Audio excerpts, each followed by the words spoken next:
fighting, and we'll see if Rogue can match what they were able to show in week 1 of the group stages. Already, we're in the pick and ban. Ornn immediately going to be taken away from Odoamne. We expect the Maokai to be shortly followed. Exactly. JDG attacking the recipe for success that Rogue have used to get to this point. Attacking Odoamne, those tanks for the top lane, whittling down on them very quickly here. The Gnar and the Gragas are the two other big options for him if Rogue wants to stick to that battle plan, though. Exactly. Getting rid of those tanks, making Odo be less comfortable in the top lane, seemed to be something the teams had figured out about Rogue in between week 1 and week 2. Fans cheering as Yuumi is banned out. That champion. Medic will not need to tweet about Yuumi, at least for the first game today. But we do have that Aatrox, the Ornn, the Maokai, like you were talking about.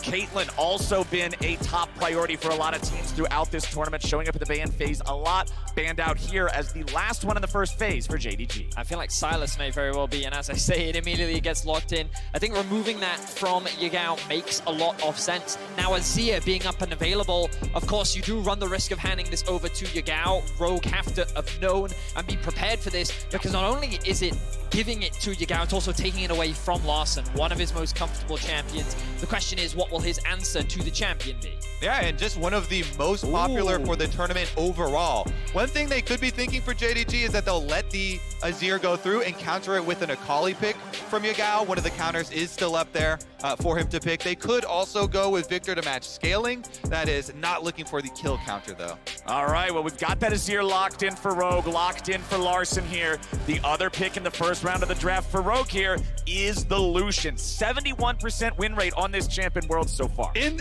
instantly the answer here, the Aphelios Lulu, the popular counter pick into the Lucian Nami. It hasn't had quite as much success since those nerfs to Lulu, though, especially the early lane phase for the Lucian Nami has just been outstanding.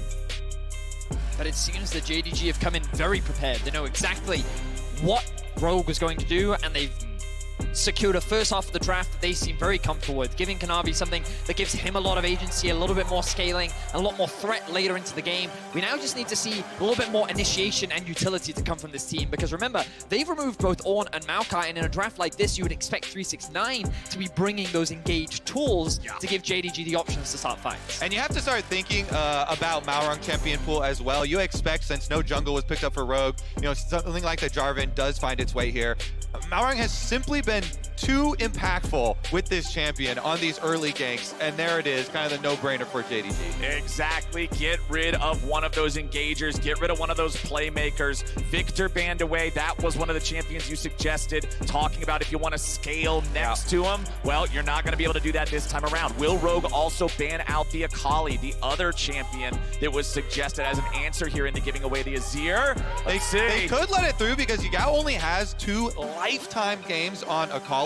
That never means that a player is not able to pull the champion out, but it does lower a bit sometimes the pick and ban priority on it, as far as a best of 5 as well, feeling out JDG and seeing if Yagao is in the state right now where he feels comfortable picking it. And the last ban of the second half here, another one looking at Odoamne, the Gnar banned out here. But I think that with Sejuani still open, this becomes the best pick for Rogue right now. When they need to, it's debatable. It depends if they want to try and give counter to Odoamne or not. But when you look at what JDG needs, it is that form of initiation. And I think that if you just take the Sejuani away, it's 369 though, and you're gonna take away 369's Renekton. I love it here. Odo gonna yoink it for himself. Let's see what the response is. Instantly, it's that Gragas that we talked up, and JDG need that big front line on their side as well. And then Yagao has been so happy with the Taliyah, as specifically either Ahri counter or Azir counter for him. He is very strongly in lane with some possible kill threat here,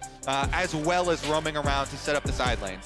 Alrighty, and our last pick of the draft for Rogue, it's the Vi. So there's some more initiation. There's some of that powerful lockdown onto these immobile carries of the Taliyah, of the Aphelios. Vedius, how are we feeling about this draft now that we're seeing all 10 pieces? Well, I'll say that it was surprisingly quick. It seems that both teams knew exactly what they wanted, and they knew how the opposition would react. JDG have a very typical front-to-back style with a little bit more of a carry-orientated jungler, with Rogue doing a similar thing, but they have a little bit more options in the early game with the Vi, with the single target lockdown. I think they're going to be looking to play through the bot side of the map as I think Rogue should look to do coming into this matchup. The question is, where can JDG find their advantages, and can they mitigate Malrang's impact in the early game? Yeah, and I think for the side of JDG, their draft is completely as expected with these players, adding in the slight pivot point of did they want to go for the Azir for Yagao or go for the jungle carry for Kanavi. This Graves has been such a premier pick here at the overall tournament. The premier carry jungle champion. See if he can put it to use. I mean, it's quite a statement to make if you go into the first game of the best of 5 and absolutely dominate in the jungle there. I'm excited to see it. The players are loading onto the Rift. New York, would you please make some noise for the first quarterfinal game here at Worlds 2022? Rogue and JDG.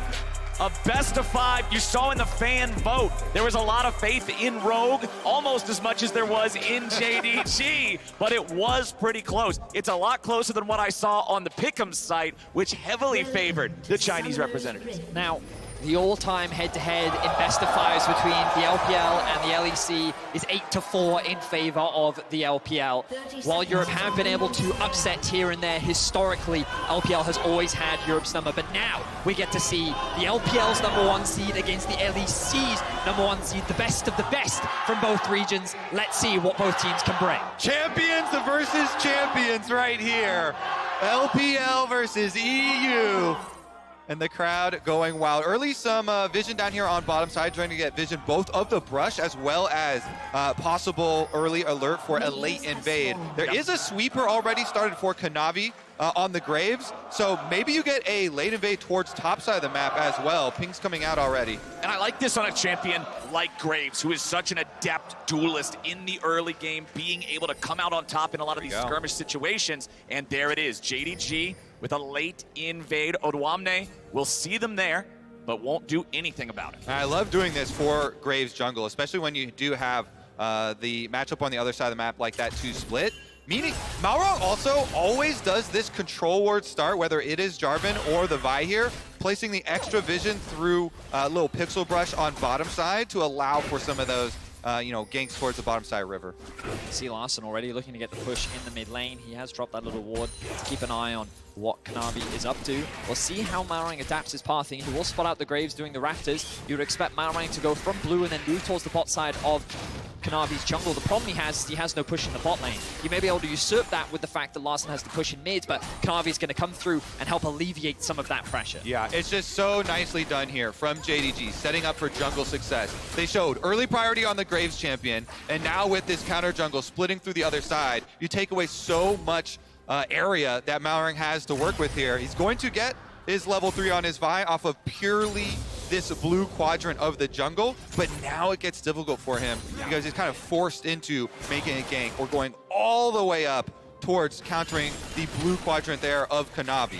And he is pathing up towards that northern half of the map. His own top laner is very far extended here as Odo is taking control of the lane nice and early, getting 369 shoved in. He will want to crash this wave up here. In the meantime, Malrang clearing out the Krugs, the one camp that was left, not stolen away by Kanavi. And a good job here. Kanavi crosses back, so he's just eliminating any other possible areas for Malrang to farm right now. After Krugs, gonna come over and look for the Scuttle Crab fight. Odoamne is pushing up, so nice to have your pushing top side here. Maybe Malrang will be able to get over for spawn of Scuttle Crab, but Odo taking a pretty big trade.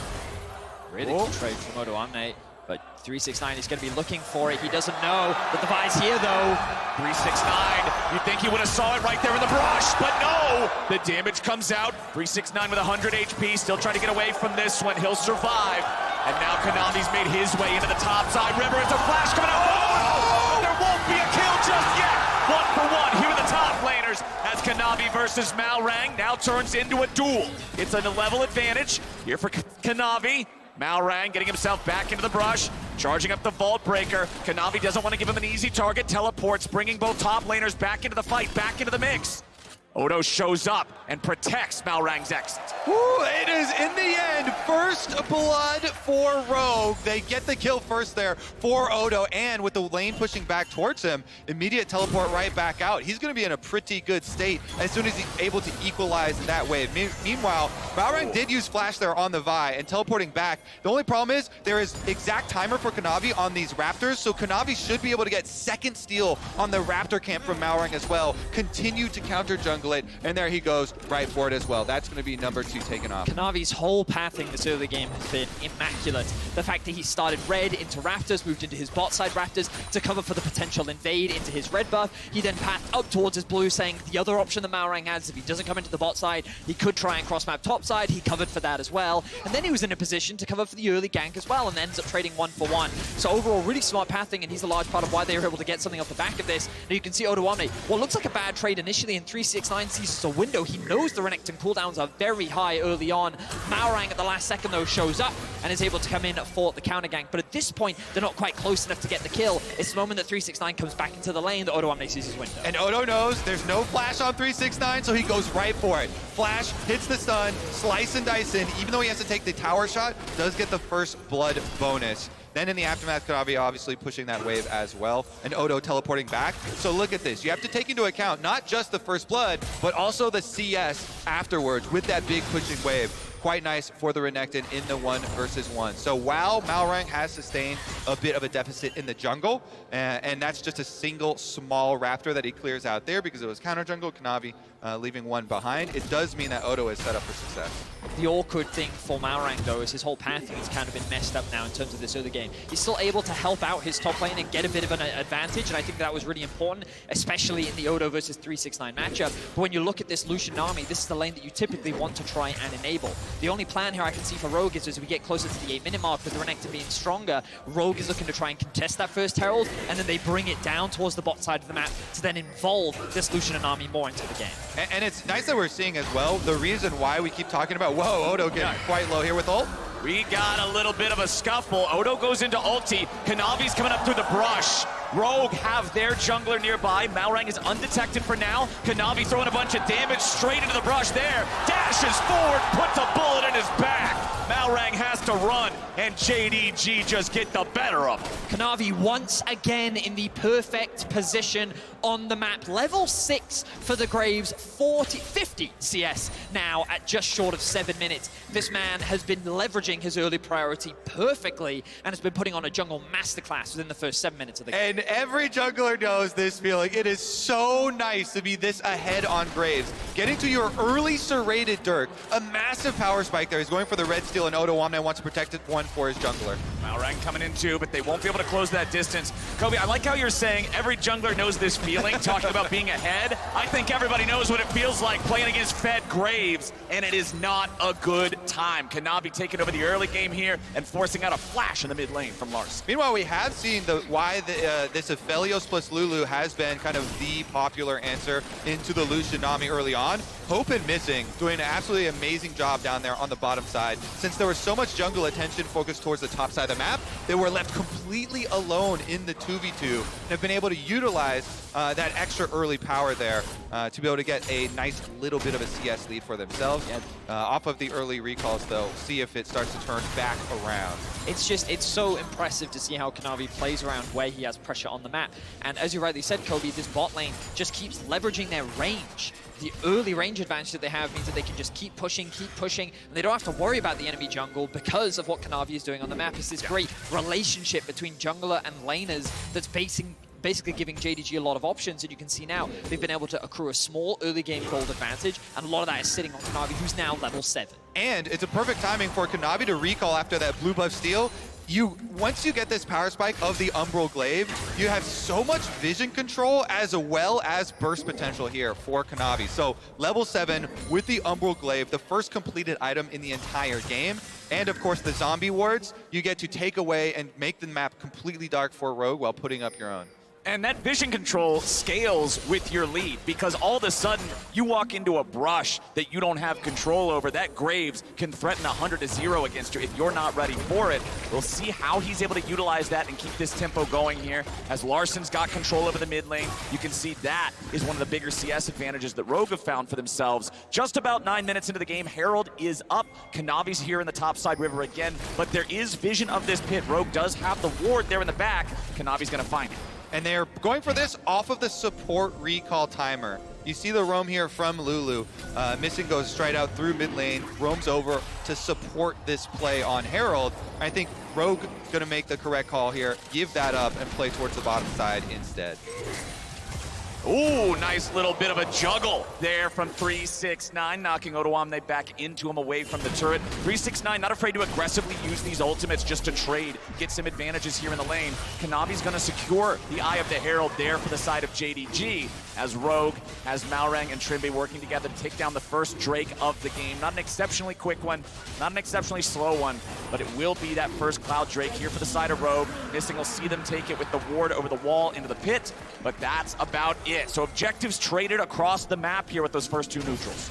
The main problem for Rogue now is the way in which JDG can use this. Good knockback, good damage. Nicely done. Remember, Larsson doesn't have a flash. Malrang's thinking about coming in, but Larsson gets himself away enough. Loses a big chunk of HP there, and this is now going to free up Yagao to roam with Kanavi and look for an opportunity elsewhere. And you can see the attention to detail there from JDG as well. They're immediately pinging out. Malrang could probably be here on bottom side through this river for the Vi counter, so they don't overchase. Just get their little chunk, push out the wave, and continue rotating through. Bottom Scuttle Crab picked up, and a little bit of extra vision left through the blue quadrant. I just can't get over how well Kanavi is playing this early game. You can see the gold that he's been able to accrue for himself. Level 8 now on the Graves. His farming has been immaculate, his positioning has been great, and it's just, he is making it so easy for the JDG laners to play. We can see how oppressive Larsson is being in the isolated 1v1, and the second he sees a small window where he can push the lead, Kanavi is there. Every time the top lane's in danger, Kanavi is there. Oh, the bot lane wants to push out, Kanavi is there. He's literally just covering for every single laner, and Rogue feels very limited in terms of what options they have in the early game. Yeah, he's done a magnificent job actually manipulating his route so he can both deny some camps to Malrang as well as support the lanes in their needs. It's something Kanavi has really shown through with. And you can see in the build, too, with that Umbral Glaive already completed, like you mentioned, Kobe, now with the Iron Spike Whip going towards the Gore Drinker, you're up against a short-range AD carry and two melee fighters. That's going to be a lot of team fight healing once we start getting into these bigger fights. Yeah, the bow build definitely found a lot of success with that one as well. Missing and Kanavi coming over with a double jungle support team up here towards mid lane. Just going to look to get the push in and then start to test this vision in the bot side of the map. We can see the Lucian moving back out onto the map as well. Looked like he was pathing towards mid, decided against that. But Omne does have the TP, but it's not quite unleashed. It looks like there's no real objective. It's just a bit of a dance for these river wards for now. Yep, still 2 more minutes before those teleports become unleashed, and 2 minutes is also how much time remains on the Eye of the Herald. Remember that Kanavi secured it, but it has not been used yet. He and Yagao were roaming towards bottom, seeing if there was an opportunity there earlier after chunking out Larsson, but it didn't turn into anything. So I'm curious where JDG is going to choose to use this, because they've got about 60 seconds left. Yeah, I would love it if they could just pop it mid lane here, because you really want to unlock Yagao on this Taliyah. He just finished Crown, has ultimate ready, can start to make some roam plays. So if you spend extra resources, get a little bit of a pressure gank there, and plus take down on some of the turret plates, some security. Move in for some extra counter jungling first, though, as he takes away red buff and looks for the dive. Oh boy. Let's see here.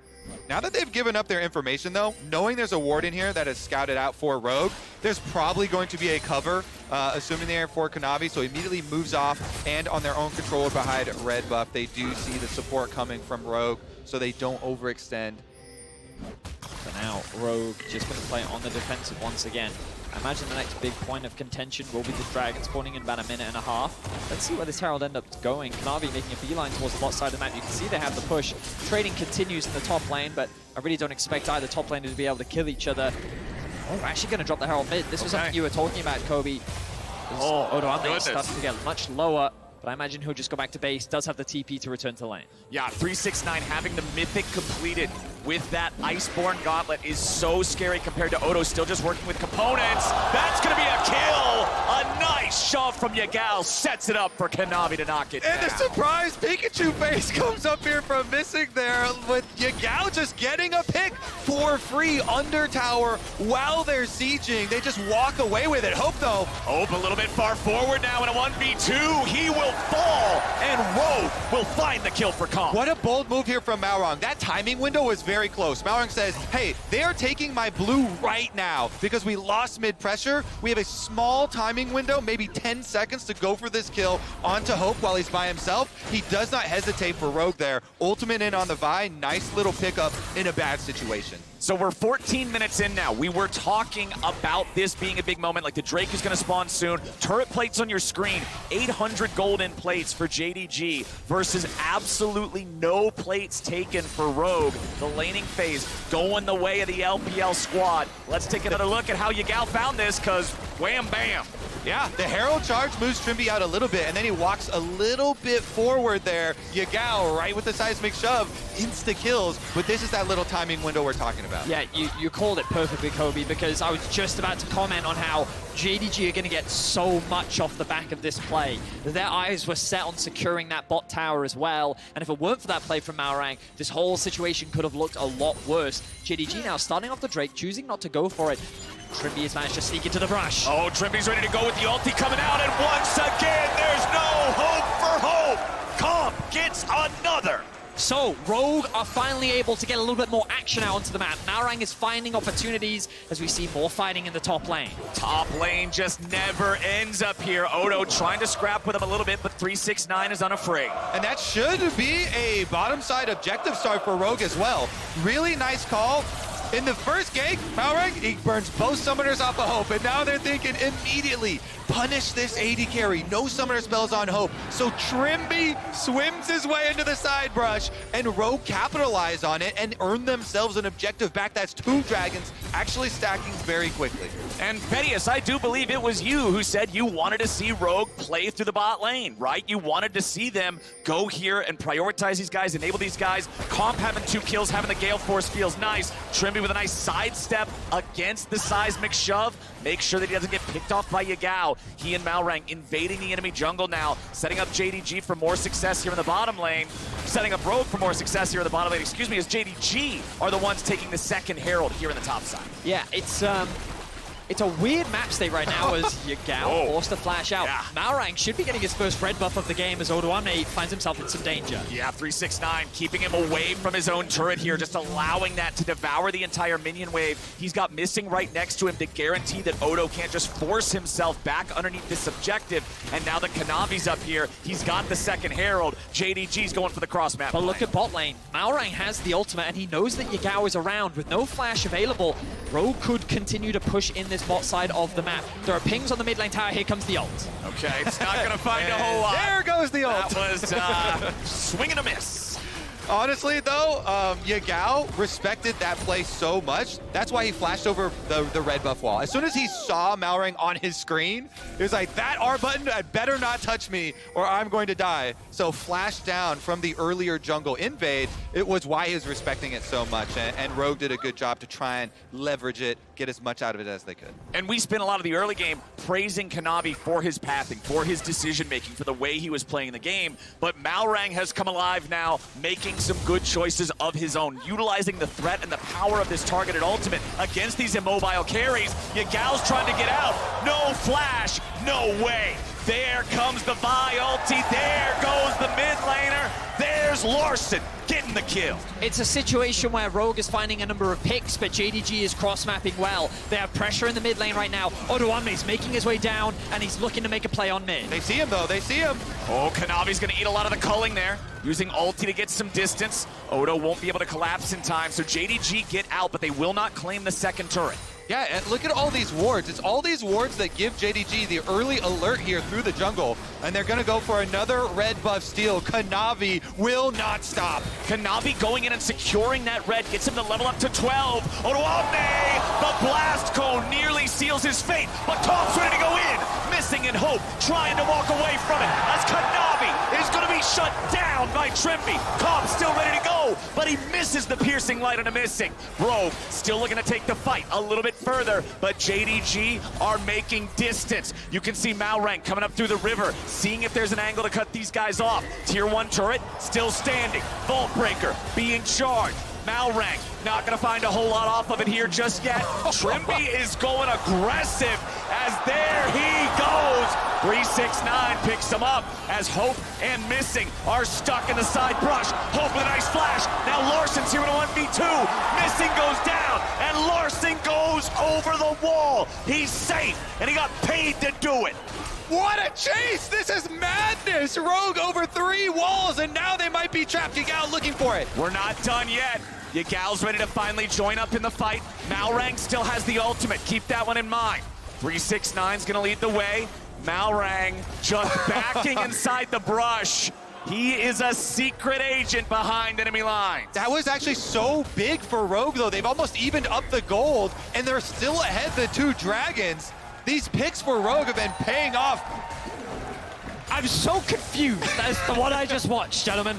That was a crazy series of events. You watch Rogue coming back! But it's one of those things is Rogue is typically the calm, calculated team. Like, they'll fight you, but this was just blind chasing from Rogue. They were bloodthirsty for these kills, and like, this initial start looked horrendous. Odoamne forced to flash out, but look at the play here from Comp, melting the backline of JDG and killing Kanavi right off the bat. It was at this point that I think Rogue could have called it a day, but no, they wanted more. They certainly did. The bloodlust here, especially with Trimby. The Nami wave initially knocks up 3, big one for them, and is able to get a 0 kill, but then they keep going. Malrang over this wall. Trimby flashes over to try and follow him, misses the bubble, and then 369 says, wait a second, Nami is easy to kill. And they're just buying time for Larson to get here. Looks like he's about to make the play, but then they realize the Talia wall is coming over, so Larson's like, nope, I'm going to ult them away, and then I'm going to get a kill, regroup with my team, and then get out. Absolutely hilarious game of Red Rover. JDG, though, focusing back on the Dragons. They want to put a stop to these Rogue stacking.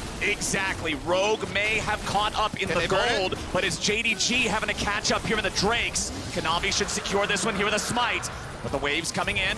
Missing and Kanavi gonna get hit by that. A TP shows up. Rogue may have overextended, may have overcommitted. Trimby's trying to get himself away, but Yagal's still ready to throw another rock. Kanavi gets the kill, and Trimby goes down. Rogue continues their retreat, but Yagal isn't done. He rides the wave right on in, gets a seismic shove back onto Larson, and the Emperor is now the target. 369 finds the play, and Rogue have lost 2. 369 squeezes that big Gragas body through those 2 walls and finds the flash play. My goodness, JDG strikes back. JDG is considered one of, if not the best team fighting team in the world, and you can see exactly why. You can't come to a fight half-heartedly. You have to have a clear plan, otherwise JDG will punish you. Oh boy, Malrang goes over the wall looking for trouble, but trouble found him. Kanavi's still going forward here. He nearly has the collateral damage. The ulti cooldown just barely not there. If Kanavi has a little more time, he'll get the headshot and get the kill. 369 won't drop so easy, and Odoamne will pay with his life.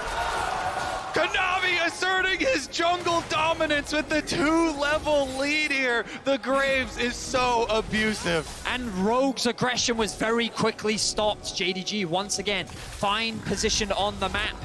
But Rogue, their over-aggression is quickly punished, and look at how quickly the gold lead is building now. They felt confident after that play in the top side, but that aggression, that over-eagerness to force a fight around the Dragon fell short. And the moment that they showed an ounce of weakness, JDG was quick to capitalize. And this is what fans have come to know and love about JDG. This fearsome mid-game, fear throughout the world. They come back in such a huge way and sweep Rogue off the map. This is starting to look a little concerning for the European fans in the audience. But I said at the very beginning, back in draft, man, it would be quite a statement to make to come out in game 1 and just dunk on this game with the Graves with that carry power. And it's exactly what Kanavi is doing. third item completed, Black Cleaver. He's gonna be deadlier than ever, and Rogue is gonna have to find a way to deal with this incredibly fed Graves. The only person on the map with more farm is the enemy mid laner. He has 110 CS up on his opponent in the jungle. Vi might as well be a cannon minion in front of this Graves. Grave things, baby. Level 14 for Kanavi. It is absolutely crazy how powerful he is on the map right now. And JDG, they have their eyes set on this Baron. I mean, when you look at it, they both have boots and 3 items. The problem is, Malrang, 2 of those items are a rock and a butter knife. He's not doing so hot up against the might of this fed Graves, of this level 14 jungler. By the way, both his solo laners are level 13. One of the enemy solo laners is level 13. Again, it's only Larsen's Azir keeping pace with this. Ah, the man brought a butter knife to a shotgun fight, Clayton. That is going to be very difficult to win. Let's take a look at how the vision starts to close, though, because this is one of the things that JDG also do really well. It's those mid-game team fights, and then as soon as they win the fight, they completely take control of both sides of your jungle. Kanavi moving in with that Grace for another burst attempt. Good lord, man. The burn nearly kills him. 29 HP, I believe it was. Red buff plus smite, showcasing the damage. Kanavi looking for more. The ultimate from 369 goes a little wide though, which means that Odoamne will be safe. Good side step from him, but you can see the suffocation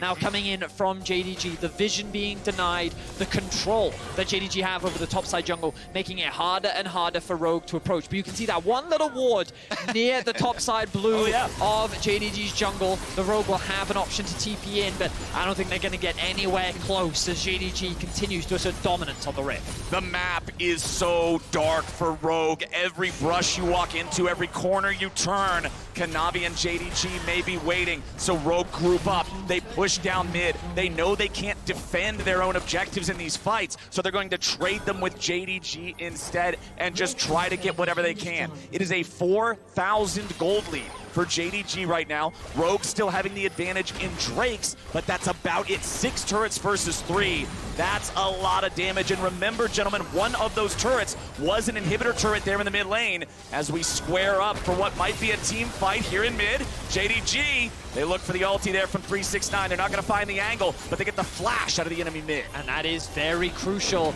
Larsen having the ability to be able to make that flash Shurima shuffle onto one of the backline members of JDG now becomes that much harder, especially with Hope and Yagao having all their summoners up. The ultimate comes out from Yagao. Yagao gonna block them off from making it into the bottom lane. Rogue staying together. They do not want to split up and run. They know JDG can go after them.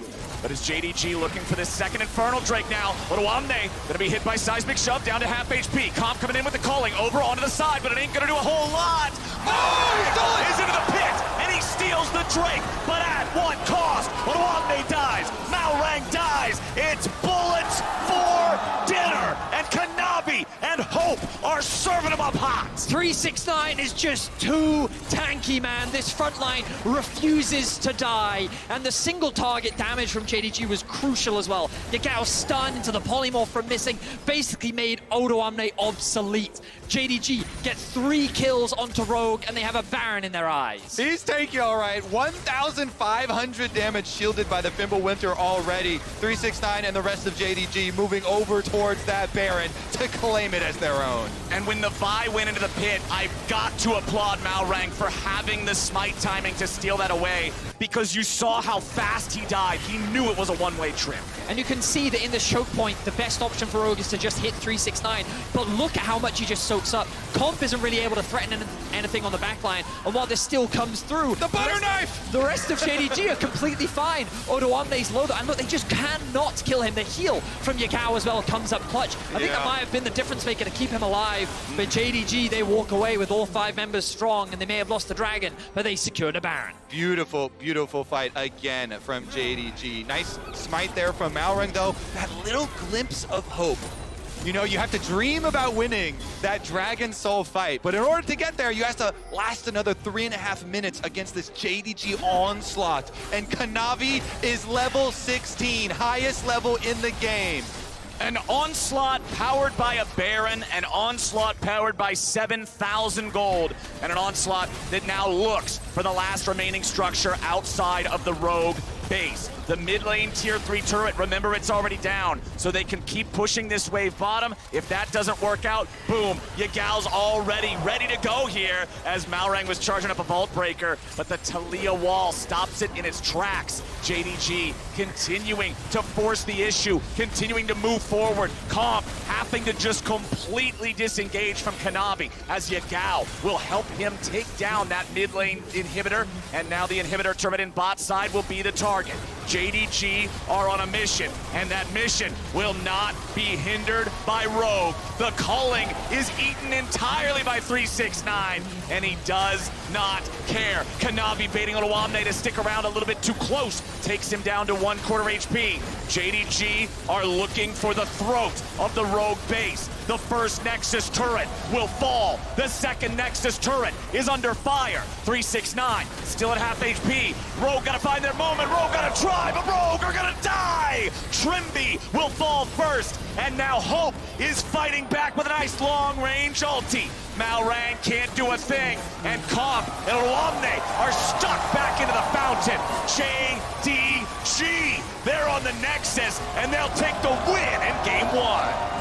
1-0 opening up here for JDG, and let me tell you, that started straight from level 1.